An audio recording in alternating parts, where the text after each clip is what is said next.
Yes, mga lods. Andito na naman tayo mga lods para sa ating recipe. Mga lods, gagawa na naman tayo ng ating ulam ngayong tanghali mga lods. So simple lang ang gagawin natin mga lods, no? Gagawin tayo mga lods, mag-adobo lang tayo ng manok mga lods. Pero siyempre, lalagyan natin siya mga lods ng kakanggata. Kaya mga lods, no? Simple ang lutuin natin mga lods, pero siyempre pasarapin natin mga lods sa simpleng ricado lang mga lods, di ba? Yun yung gagawin natin mga lods sa araw na ito para maging ulam natin mamayang tanghali. So yan mga lods, samahan nyo ako. Tingnan nyo yung chicken natin mga lods. Itong chicken natin mga lods ay binabad ko na. Hinugasan ko ng maraming pieces mga lods, no? Hinugasan ko ng maraming pieces yung ating manok. Then binabad ko siya mga lods, no? Dahil nakikita ko kasi may mga pasa-pasa. Kaya ginawa ko, hinugasan ko sana ilang bisis. Tapos yung mga pasa-pasa mga lods tinanggal ko. Yan, at binabad ko. Ilang bisis ko binabad. Pagkababad, hinugasan ko ulit. Tapos binabad ko ulit mga lods. So ito siya ngayon, yung ating chicken. Ayan. Ilang bisis ko hinugasan yan mga lods. At tatlong bisis ko rin siya binabad mga lods. Para talagang sure tayo sa ating kinakain mga lods. Dahil mahirap na. Mga lods, diba? Sa panahon ngayon mga lods, ang mga negosyante natin ay hindi na nila salang-alang yung ating kalusugan mga lods. Basta ang importante sa kanila, kumita. So yun nangyayari mga lods. Ilang bis na ako nakabili ng mga gulay na talagang akala mo sariwang-sariwa mga lods, pero pagdating na lulutuin mo na, wala ka na mapakinabangan. So yun ang ginagawa natin, maging sweeting tayo mga lods sa ating binibili na gulay o ulam, karne mga lods. So mapagmasid tayo dahil para din naman sa ating kalusugan yan. Ingatan din natin kalusugan natin mga lods. Dahil ang mga negosyante ngayon mga lods ay hindi na iniisip yung ating kalusugan. Ang iniisip nila mga lods ay kumita. So pera-pera na lang mga lods, diba? Pero yung kalusugan natin hindi nila iniisip yun. So yun mga lods, maging lang tayo sa binibili natin o sa mga kinakain natin. Huwag tayo basta-basta kumakain. Kahit sa mga prutas mga lods, ganun din yan. So yun, may marami akong na-experience mga lods at naranasan. Sa mga karne, sa gulay, makikita ko. Kaya sinasabi ko rin sa inyo mga lods para at least maging aware tayo. Okay? Yan. Pero samahan niyo ako mga lods sa ating pagluluto ngayong tanghali. Okay? Ayan mga lods, papakita ko sa inyo mga ricado mga lods. Okay?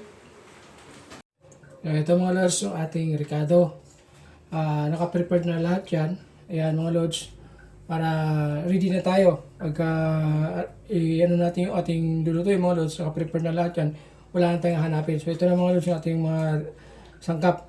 Ayan, yung ating patatas, bell pepper mga lods, carrots, bawang, luya, sibuyas, at lemongrass mga lods, yung tanglad natin. Ayan, naka-prepared na yan mga lods. At meron din tayong siling haba. At meron tayong paminta na dahon. At durog mga lods, yung pino. Ayan. Ayan mga lods, yung ating sangkap. At yung ating kakanggata mga lods. Ayan. Yung ating kakanggata. At siyempre mga lods, ang ating ulam mga lods, yung suka natin tsaka tuyo. So ito lang gagawin natin ito lang yung natin gagamitin mga lods. Puro dato puti, tuyo tsaka suka mga lods. So yan lang ang ating gagawin mga lods, no? At siyempre bago yan mga lods, tapos gawin na natin at samahan nyo ako mga lods. At nang sa ganun ay sama-sama tayo mga lods. So, let's go mga lods. Tara, umpisa na natin.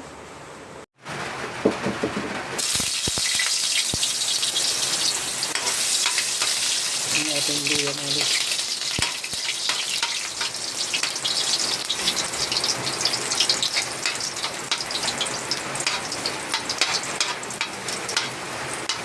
Pinapulangin natin. Tapos sunod natin yung ating bawang mga lods.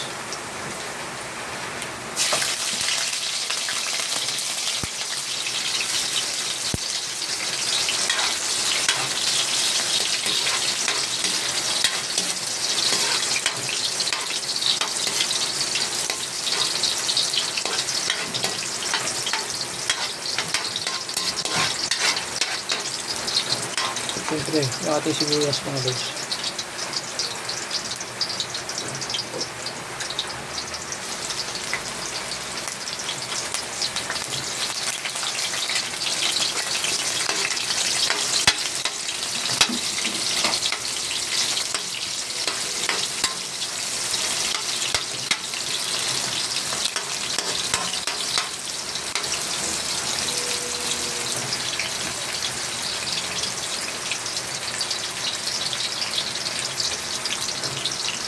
Ano natin ating karne. Ayan.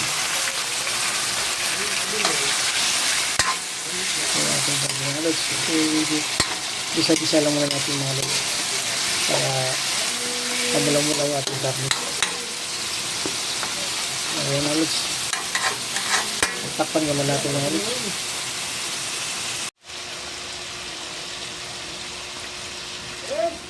Lagyan natin tuloy mga lods. Okay yan. Tapos siyempre mga lods, sunod na rin natin yung ating mga gulay. Yung carrots mga lods.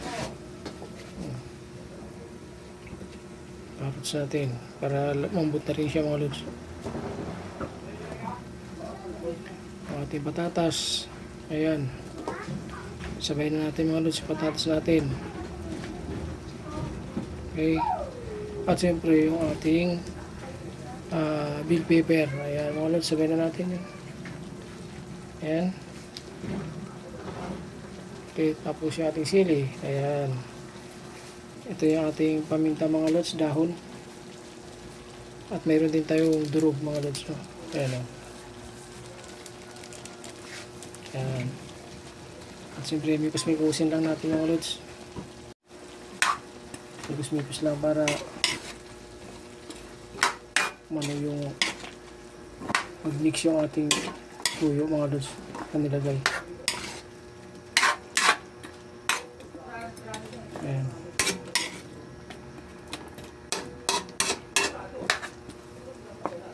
Lagyan na rin natin mga lods para isang lang yung ating suka. Okay.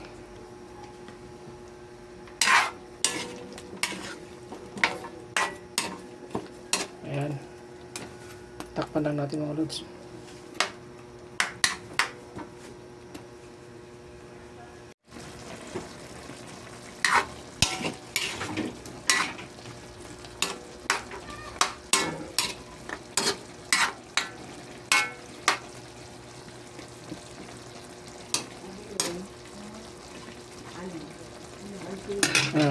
Tilangin natin ano. Tiplanin natin mga lods. Ayan. Ating lang mga lods. Bigyan natin ating agang gata. Okay. Para ma-mix na siya mga lods. No? Lagyan na natin mga lods yung ating agang gata. Ano siya?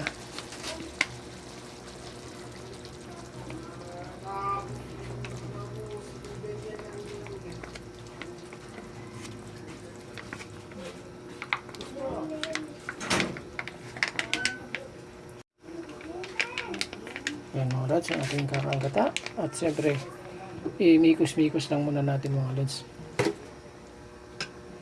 Mikos-mikos muna natin. Okay. Ayan na. So, ito yung ating adobong chicken na may gata mga lods. So, adobong chicken na may gata. So, yan ang ating recipe ngayon mga lods for today. Ayan, para sa ating lunch. Ayan ang ating ulam mga lods ngayon. Adobo chicken na may gata. So, ayan mga lods. Ayan, tatakpan muna natin. Lagyan na natin yung lemongrass natin mga lods. Ayan, habang pinaan natin yung gata natin mga lods. No?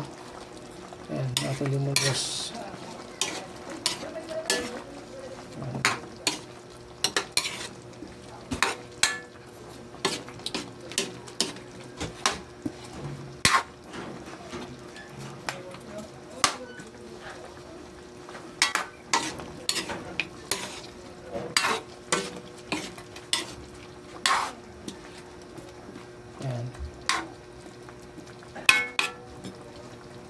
Takpan muna natin mga lods.